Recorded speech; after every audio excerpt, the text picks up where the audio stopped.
오늘은 은혜 안에서 성장하라는 제목으로 말씀을 전가하고자 합니다. 교회는 하나다 시리즈 설교의 마지막 내용입니다.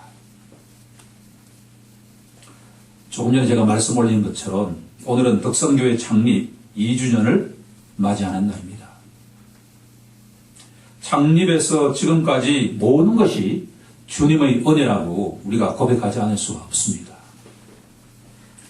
교회의 비전을 품게 하신 분도 하나님이시고 2018년 5월 26일 방곡빌딩 3층에서 창립 예배를 드리게 하신 분도 하나님이시고 지난 2년간 이 교회를 눈동자처럼 지켜주신 분도 주님이십니다.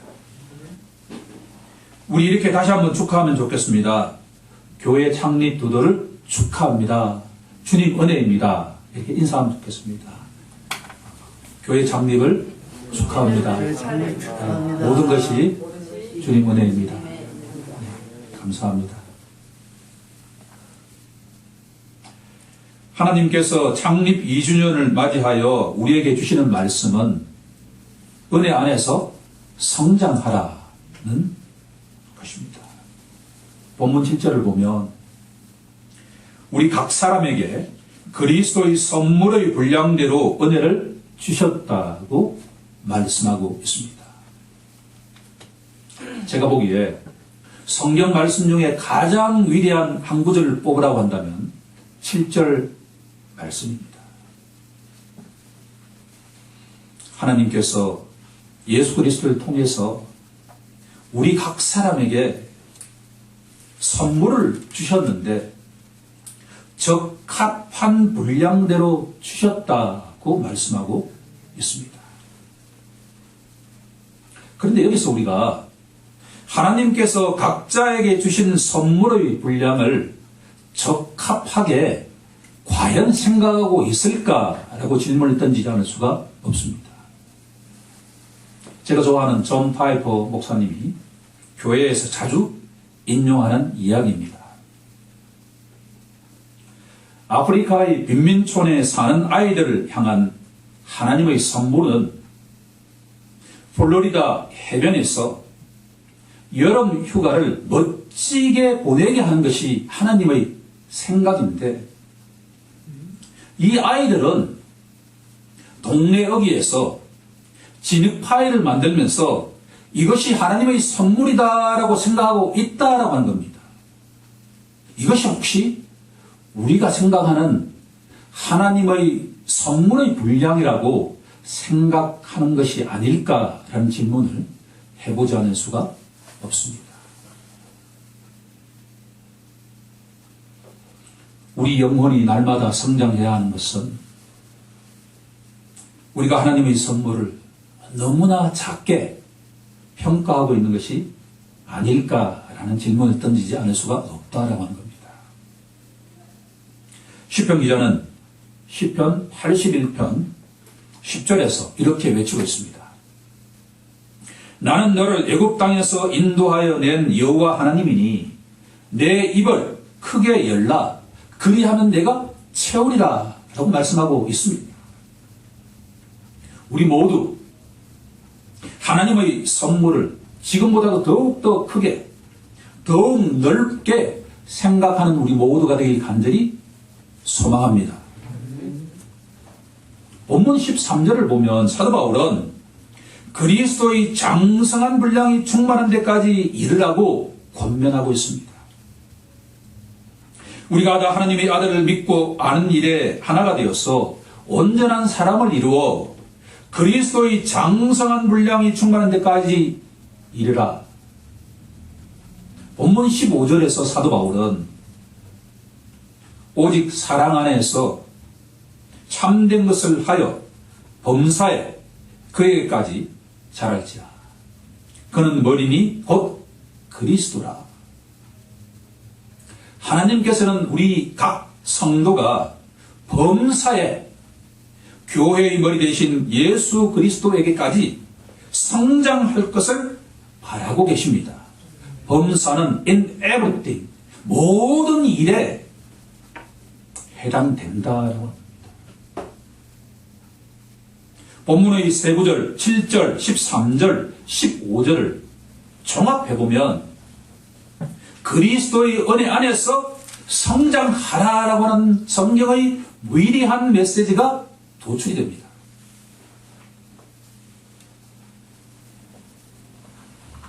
오늘 설교의 제목과 동일한 성경 구절이 있다는 것을 알고 놀랐습니다. 베드로후서 3장 18절입니다. 사도 베드로는 오직 우리 주 곧 구주 예수 그리스도의 은혜와 그를 아는 지식에서 자라가라고 권면하고 있습니다. 이 말씀을 묵상하면서 우리는 날마다 사도 바울이 고백한 것을 고백하지 않을 수가 없습니다.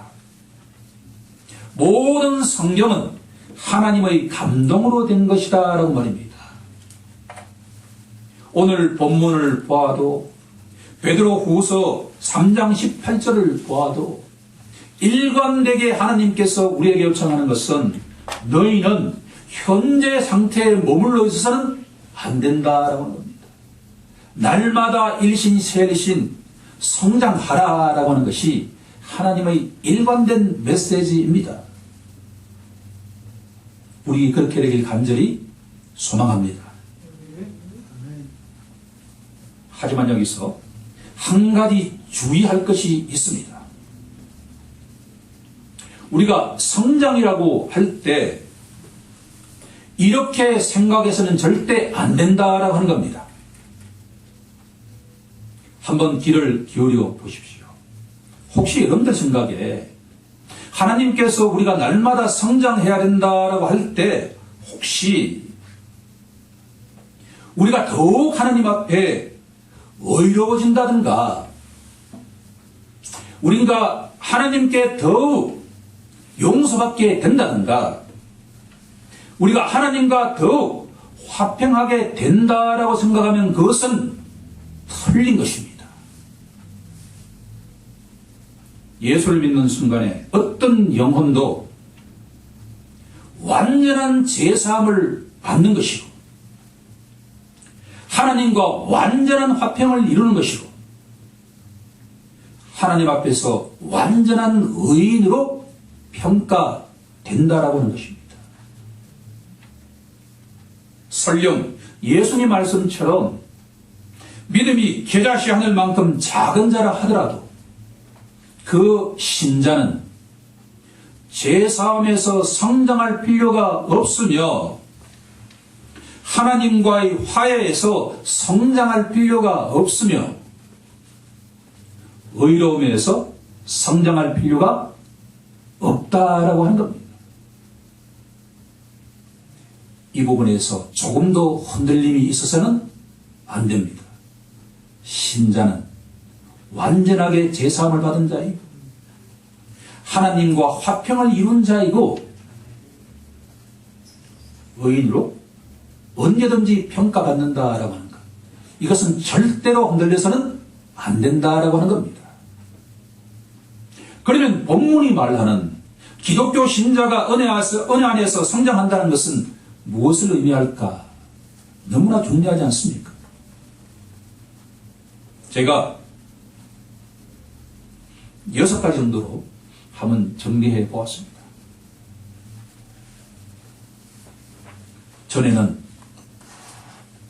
양심의 가책 없이 죄를 저지른 자가 이제는 죄에 민감해서 죄를 짓지 않으려고 노력하는 자가 된다라고 하는 겁니다. 그렇다고 해서 죄를 짓지 않는 것은 아닙니다.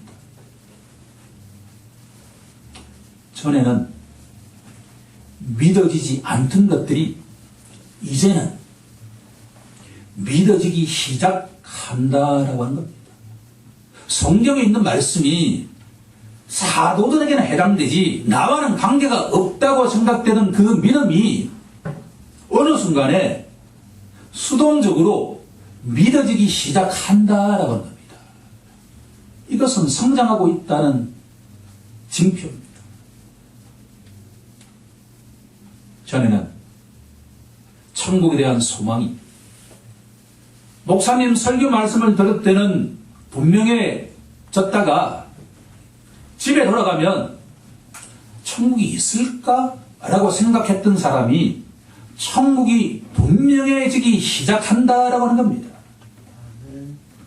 전에는 세상 일을 들을 때마다 자기 생각으로 판단으로 말을 했던 자가 이제는 세상 모든 일의 배후에는 영적인 관계가 있다라고 하는 것을 깨달아지기 시작한다라고 하는 겁니다. 전에는 자기 말을 일방적으로 하던 사람이 이제는 다른 사람의 말에 귀를 기울이기 시작한다라고 하는 겁니다. 마지막으로 전에는 경건의 능력을 그다지 중시하지 않던 사람이 이제는 경건의 능력이 얼마나 소중한가를 알게 되어 간다라고 합니다. 이런 것들이 성경이 말하는 성장하는 영혼이라고 이야기한다.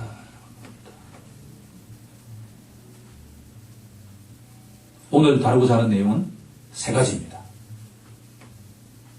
첫 번째는 은혜 안에 성장이라고 하는 교리를 뒷받침하는 성경 구절을 찾아보는 것이고, 두 번째는 은혜 안의 성장을 알게 하는 지표를 6가지로 제시해보자 하는 것이고, 마지막으로는 어떻게 하면 우리가 은혜 안에 날마다 성장해 갈 수 있을까라고 하는 적용을 해보는 내용입니다. 첫 번째, 주보에 나와 있는 것처럼 은혜 안에 성장이라는 교리를 뒷받침하는 성경 구절을 좀 찾아보고자 합니다. 너무나 중요한 내용입니다. 성경에 흩어져 있는 내용들을 5가지 범주로 나누어서 공유해 보고자 합니다.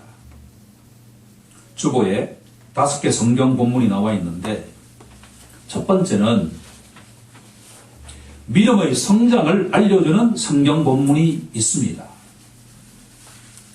고린도후서 10장 15절 말씀입니다. 믿음의 성장을 알려줍니다. 오직 너희 믿음이 자랄수록 우리의 규범에 따라 너희 가운데서 더욱 풍성하여지기를 바라노라고 말씀하고 있습니다. 주보에 나와 있지는 않지만 데살로니가 후서 1장 3절에도 동일한 내용이 나와 있습니다. 너희 믿음이 더욱 자라고 라고 사도 바울은 권면하고 있습니다. 첫 번째 성경 본문이 믿음이 성장하여 가기를 원하는 본문입니다. 두 번째 본문은 사랑의 성장을 이야기하고 있는 본문입니다. 그 유명한 빌립보서 1장 9절 말씀입니다. 너희 사랑을 지식과 모든 총명으로 점점 더 풍성하게 하사라고 권면하고 있습니다. 하나님은 신자의 사랑이 풍성해지기를 원하신다라고 하는 겁니다. 같은 사랑의 성장을 알려주는 성경 본문이 하나 더 있는데 데살로니가 전서 3장 12절 말씀입니다. 또 주께서 우리가 너희를 사랑함과 같이 너희도 피차감과 모든 사람에 대한 사랑이 더욱 많아 넘치게 하사. 주님께서는 우리의 사랑이 날마다 성장해서 풍성해지기를 원하신다라고 합니다. 세 번째는 하나님을 아는 지식에서 성장해 가기를 주님은 원하십니다. 골로새서 1장 10절 말씀입니다. 하나님을 아는 것에 자라게 하시고. 저는 이 말씀을 오늘 아침에 또 묵상하면서 성경 본문은 엑사이팅하다라고 하는 것을 깨달았습니다. 기대되지 않습니까? 우리가 믿고 의지하는 하나님을 더욱더 인격적으로 알아가기를 원하신다라고 하는 것이 하나님의 마음입니다. 우리가 이 땅 위에서 성령의 도움으로 성경 말씀을 날마다 묵상하지만 어떻게 천지 만물을 창조하시고 구속하시는 그 하나님을 다 알 수가 있겠습니까? 하지만 소망적인 것은 어제보다 내가 하나님을 조금 더 알아간다라고 생각하니 너무나 흥분되고 기쁨이 일어나지 않을 수가 없다라고 하는 겁니다. 네 번째 말씀은 하나님을 기쁘시게 하는 것에 성장하기를 원하신다라고 하는 겁니다. 데살로니가전서 4장 1절 말씀입니다. 하나님을 기쁘시게 할 수 있는 지를 우리에게 배웠으니 곧 너희가 행하는 바라 더욱 힘쓰라. 이 또한 더욱 흥분되는 내용입니다. 우리가 어떤 말을 하면 어떤 행동을 하면 하나님을 기쁘시게 할 수 있을까라고 생각해 본다면 너무나 흥미롭지 않습니까? 성도는 아버지 하나님의 마음을 아프게 하는 불의자가 되어서는 절대로 안 될 것입니다. 하나님은 내조에 계시면서 우리가 어떤 말을 하고 어떤 행동을 할까를 기대하고 계십니다. 그러려면 우리가 하나님이 무엇을 기뻐하시는지 날마다 생각하면서 그렇게 변화되어 갈 줄로 믿습니다. 마지막 다섯 번째 본문이 바로 에베소서 4장 15절 말씀입니다. 범사에 성장하기를 원하신다라고 하는 겁니다. 범사에 그에게까지 성장하라. 그는 머리니 곧 그리스도시니라. 이상의 다섯 가지 본문을 다 요약 정리해보면 하나님께서는 기독교 신자에게 원하신 것이 있는데 그것은 믿음과 사랑이 성장해 가기를 원하신다라고 하는 것이고 하나님을 알고 하나님을 기쁘게 하는 것에 성장해 가기를 원하신다는 것이고 종국적으로는 하나님의 맏아들이신 예수님처럼 우리가 변화 성숙되어 가기를 원하신다라고 하는 겁니다.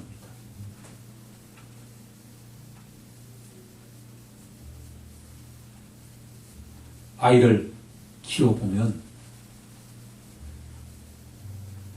핏덩어리였던 그 아이가 점점 자라서 청소년이 되고 청장년이 되어가는 것을 보면 그 성품이 성장해 가는 것을 보면 너무나 기쁘지 않습니까? 제가 부모님께 가장 기쁨이 되었던 시간이 대학 4학년 때 장문의 편지를 써서 부모님께 제 인생을 이렇게 한번 살아보겠습니다 라고 편지했던 시간이었다고 나중에 들었습니다.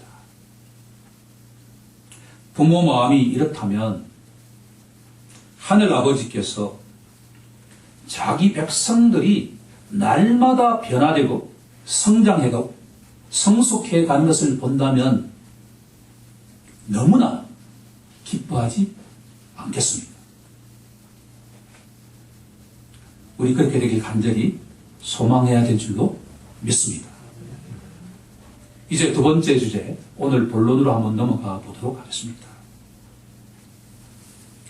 은혜 안에 성장을 알 수 있게 하는 6가지 지표입니다.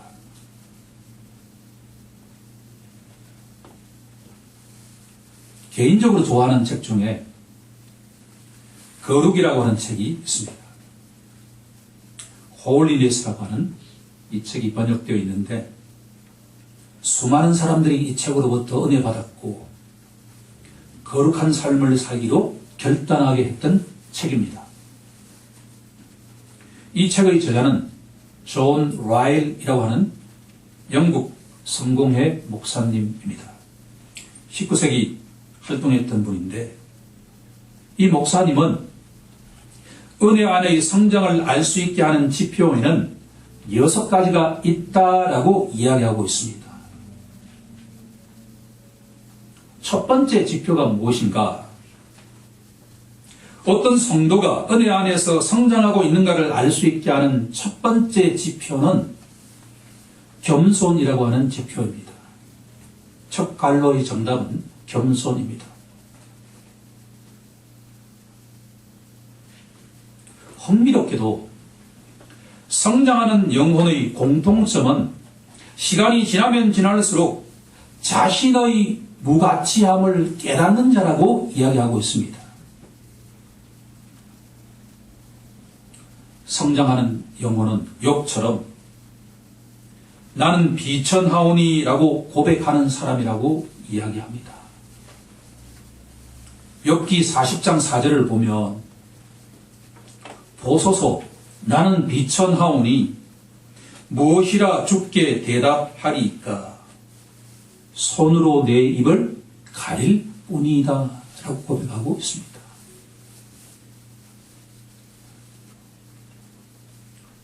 성장하는 영혼은 아브라함처럼 나는 티끌이나 재와 같다고 고백하는 사람입니다. 성장하는 영혼은 야곱처럼 나는 주께서 주의 종에게 베푸신 모든 은총과 모든 진실하심을 조금도 감당할 수 없나이다 라고 고백하는 자입니다. 성장하는 영혼은 다윗처럼 나는 벌레라고 고백하는 자입니다. 시편 22편 6절을 보면 나는 벌레요 사람이 아니라 사람의 비방거리요 백성의 조롱거리이니다 라고 고백하는 자입니다. 성장하는 영혼은 선지자 이사야처럼 나는 입술이 부정한 사람이라고 고백하는 사람입니다.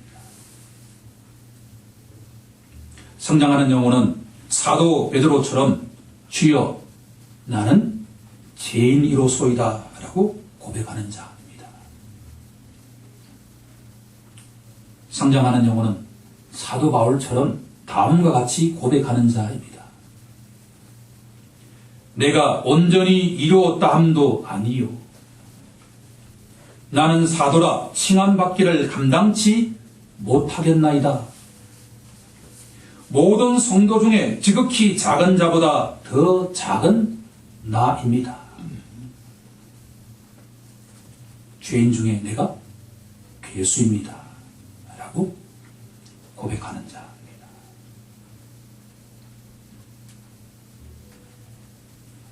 벼가 익을수록 고개를 숙이는 것처럼 한 영혼이 성장한다는 것을 알 수 있는 것은 그 영혼이 점차 겸손한 성격의 소유자가 되어 간다는 것을 의미합니다.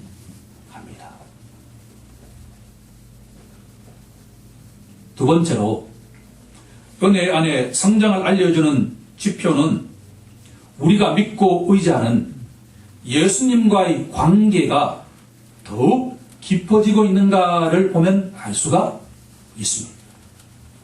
두 번째 갈로의 정답은 관계입니다.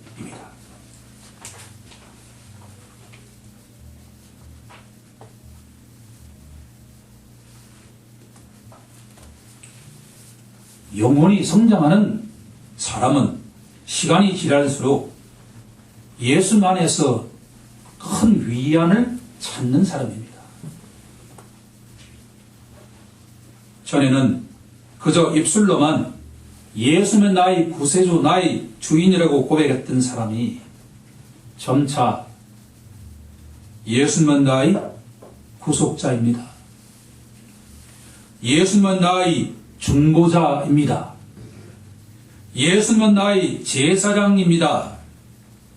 예수님은 나의 대언자입니다. 예수님은 나의 의사입니다. 예수님은 나의 친구입니다. 예수님은 나의 선한 목자입니다. 라고 삶 속에서 고백해 가는 사람입니다. 은혜 안에서 성장한다는 것을 보면 어떻게 하면 알 수 있겠습니까? 날마다 자신의 말 속에서 예수님이 나에게 누군지 고백하고 있는가를 보면 알 수가 있습니다. 세 번째로, 은혜 안에 성장한다는 것을 알게 하는 지표는 삶에서 거룩이 더욱더 중요해지는가를 보면 알 수가 있습니다.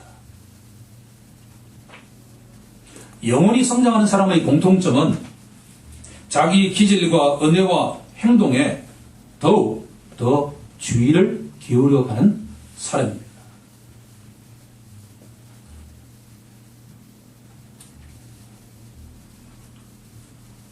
예수님이 자기 삶의 모델이 되어 간다라고 하는 것을 알 수가 있습니다. 네 번째 지표로 넘어가 보도록 하겠습니다. 네 번째는 생각과 관심이 점점 세속적인 것이 되어 가는가, 그렇지 않으면 더욱 영적인 것이 되어 가는가를 보면 알 수가 있습니다. 영혼이 성장해 가는 사람은 시간이 지나면 지날수록 세상적인 것보다도 더욱더 영적인 일에 집중하고 가치를 느끼기 시작합니다. 그렇다고 해서 이런 사람들이 세상에서 해야 될 의미와 책무를 절대로 소홀히 하지 않는다라고 하는 것을 주목해 보아야만 합니다. 영혼이 성장해 가는 사람은 가정이든 일터든 사회든 자신이 맡은 직무를 양심적이면서도 건실하게 감당해 가면서도 영적인 일에 더욱더 관심이 깊어지는 사람입니다. 이런 사람들에게 가장 가치 있는 일은 예배이고 믿음의 형제 자매와 영적인 교류를 하는 것에 의미를 두어가는 사람입니다. 다섯 번째 지표로 넘어가 보도록 하겠습니다. 중요한 내용입니다. 영혼들을 향한 존중이 향상되고 있는가를 보면 알 수가 있습니다. 영혼이 성장하는 사람은 타인에 대한 존중이 점점 더 향상되어 갑니다. 특히나 사람을 외모에 따라 차별하지 않고 특히 사회적 약자에게 절대로 군림하려고 하지 않는 사람입니다. 사도 베드로는 베드로전서 2장 17절에서 이렇게 신자에게 권면하고 있습니다. 무사람을 공경하라. 다른 사람이 처한 어려움을 공감적으로 이해하려고 노력합니다. 온유함과 인내와 같은 수동적인 성향이 점점 자라나는 사람입니다. 다른 사람의 말과 행동을 가장 좋은 의도로 해석하려고 노력하는 사람입니다.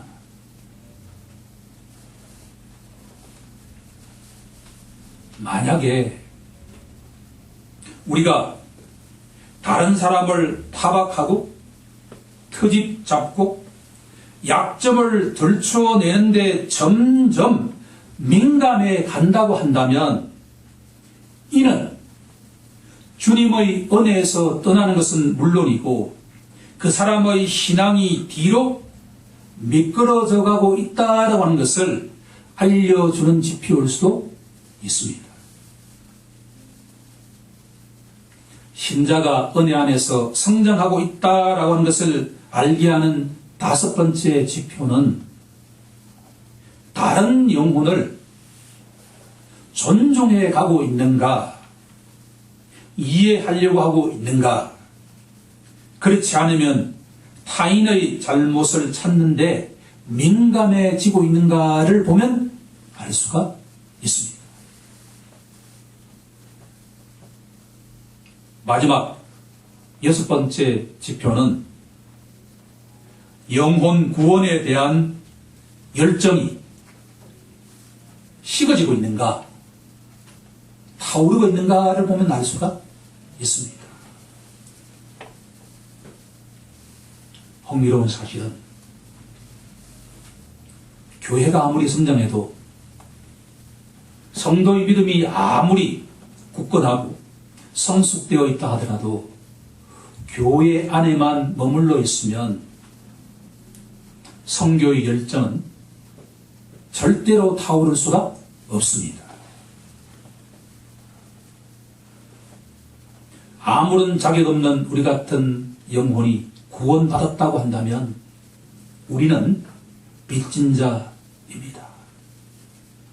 아직도 흑암 속에 처해 있는 수많은 불신자들에게 우리는 빚진 자입니다. 자기가 처한 상황에 맞게 지속적으로 영혼 구원 사업에 우리는 동참해야 됩니다. 첫 번째로 동참할 수 있는 방식은 그 영혼들을 위해서 기도에 동참하는 것입니다. 그리고 선교의 현장으로 달려가지 못한다고 한다면 우리들은 선교사들을 위한 후원에 더욱더 열심을 내어야 할 것입니다. 은혜가 성장하고 있는가를 알려주는 마지막 지표는 내 마음 속에 영혼 구원에 대한 그 열정이 식지 않았는가, 있는가, 타오르고 있는가를 보면 알 수가 있습니다. 우리 마음이 그 부분에서 냉랭해져 있다고 한다면 우리는 성장할 필요가 있습니다. 이상의 6가지 지표를 감안한다면 우리 영혼은 날마다 주님의 은혜로 주님 은혜 안에서 성장해 가야 된다라고 하는 것을 알 수가 있습니다. 이제 마지막 주제가 남았습니다. 어떻게 하면 은혜 안에서 신자가 성장할 수 있을까라고 하는 적용의 문제입니다.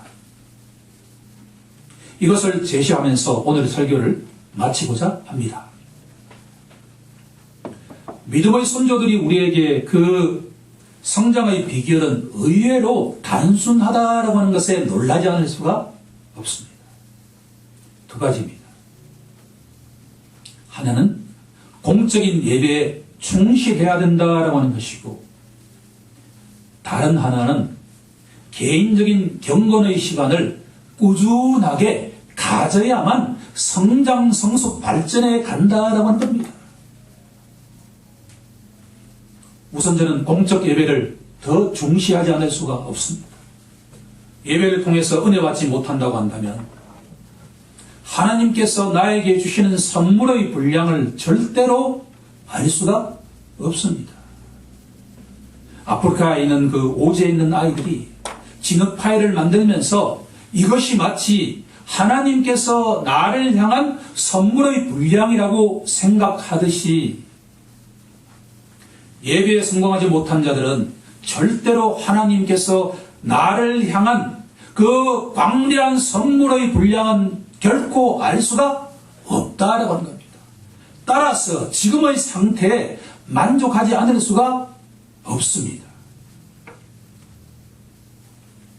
더욱더 중요한 것은 휴일날이 아닌 나머지 6일 동안에 우리가 살면서 어떤 자세를 갖고 있는가라고 하는 것이 신자의 성장에 결정적인 관건이 된다라고 하는 겁니다.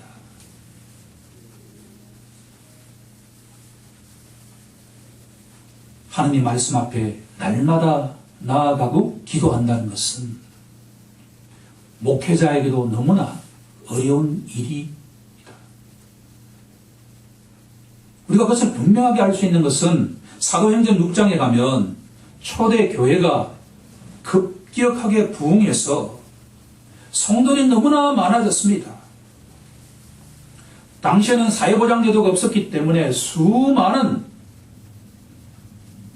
배우자를 잃은 홀로 된 여인들이 구제를 받지 못한 상태에 있었습니다. 교회에 분란이 일어나기 시작했습니다. 특정 그룹들이 구제에서 배제되어 있다고 하는 것을 공공연하게 알게 되었습니다.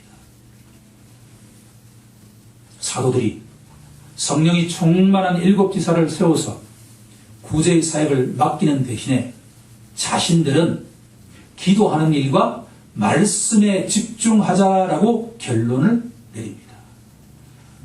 이것은 무엇을 의미하냐 그러면 신자에게 날마다 하나님 말씀 앞에 나아가서 말씀을 묵상하고 말씀에 따라서 기도한다는 것이 얼마나 평범하지만 어렵다라고 하는 것을 우리에게 알려주고 있다라고 하는 겁니다. 그 이유가 무엇인지 아십니까? 우리가 입술로는 예수님이 나의 주인이라고 고백하지만 내 삶의 주인이 철저하게 나 자신이기 때문입니다. 내가 죽지 않고서는 절대로 하나님 말씀 앞에 나아갈 수가 없습니다. 신앙의 성장은 의외로 간단합니다. 규일 성수 잘 하면서 나머지 6일 동안에 날마다 시간 나는 대로 하나님 말씀 앞에 나아가서 기도하면 성령께서 점점 그 사람을 예수님의 성품으로 변화시켜 간다라고 하는 것이 하나님의 역사함입니다. 그런데 우리가 그것을 할 수 있느냐 없느냐에 달려있다라고 합니다. 우리 모두에게 그러한 은혜가 날마다 임하길 우리 주 예수 그리스도 이름으로 간절히 축원하옵나이다. 아멘.